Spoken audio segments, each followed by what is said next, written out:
Aloore Radio, transmitting from the GSM studio at the Ministry of Information, Culture and Tourism Secretariat, Agodi, Ibadan. This is the world news. I am Adidoyin Adibayo. First, the highlights. Governor Makinde says efforts to upgrade Ibadan Airport on course. Iseyin Group begs Makinde over refuse evacuation system. And in other news, Osinbajo officially declares for president. Also, 4 million people to face food insecurity in Northeast, says UN. And on the foreign scene, Shanghai to ease lockdown in some areas despite rise in COVID infections. Now the news in full.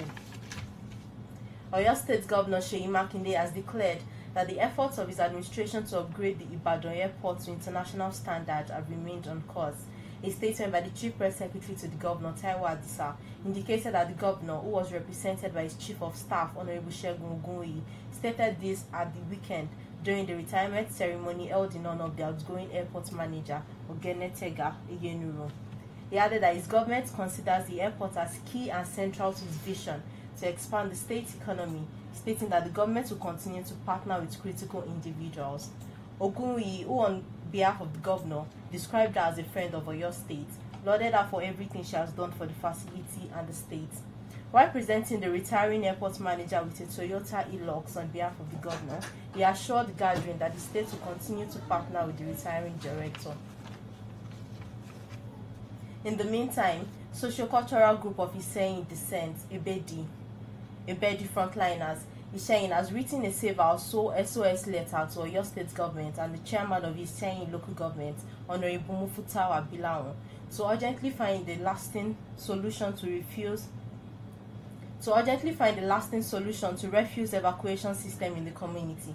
In a statement made available to newsmen, members of the group raised concern over possible break of epidemic as a result of heaps of refuse that they claimed littered the Oja Oba Road, where many traders sit to sell foodstuff, fresh fruits, and other consumable goods at the market. The statement, which was signed by the Ebedi Frontliners Publicity Secretary Alhaji Segun Fasasi, stated that the refuse evacuation method, which took place once in a week, was unhealthy, as mountains of refuse always adorned the roadsides before the once-in-a-week evacuation exercise usually take place. The group also called for immediate completion of ongoing street lights projects in the community, while those already in place be made to work regularly in order to serve the needs of the people in the area.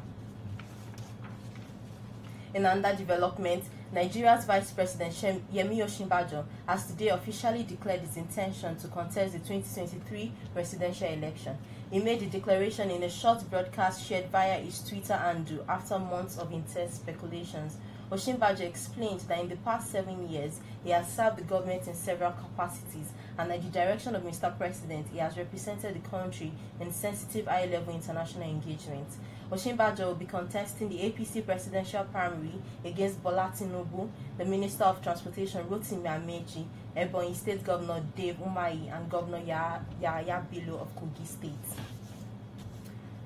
The United Nations Humanitarian Coordinator for Nigeria, Matthias Schmale, has said over 4 million Nigerians in the region are expected to face the severe pain of food insecurity in the approaching lean season. Schmale said this at an advocacy event held in Abuja on food security and nutrition in northeast Nigeria. He noted that a total of 8.4 million Nigerians would need humanitarian support in the northeast, while 4.1 million people face severe pain of food insecurity in the northeast. Schmale, however, added that up to $351 million is needed to provide humanitarian support for people in northeastern Nigeria. Finally, on the foreign scene, authorities in China's financial center of Shanghai will start easing lockdown in some areas from today as they strive to get the city moving again after more than 2 weeks, despite recording more than 25,000 new COVID-19 infections. City official Gu Ongoi said in news profile that Shanghai has classed residential units into 3 risk categories to allow those in areas with no positive cases during a 2-week stretch to engage in appropriate activity in their neighborhoods. Jill said Shanghai had divided the city into 7,624 areas that are still sealed off, a group of 2,460 now subject to controls after a week of no new infections, and 6,565 prevention areas that will be opened up after 2 weeks without a positive case. He further advised those living in the prevention areas to observe social distancing even though they are able to move around, adding that they could find themselves sealed off again if there are new infections. That ends the world news. The highlights once more. Governor Makinde says efforts to upgrade Ibadan Airport on course. The sharing group begs Makinde over refuse evacuation system. And in other news, Osinbajo officially declares for president. 4 million people to face food insecurity in Northeast, says UN. And on the foreign scene, Shanghai to ease lockdown in some areas despite rise in COVID infections. I am Adedoyin Adibayo. Thanks for listening and have a good day.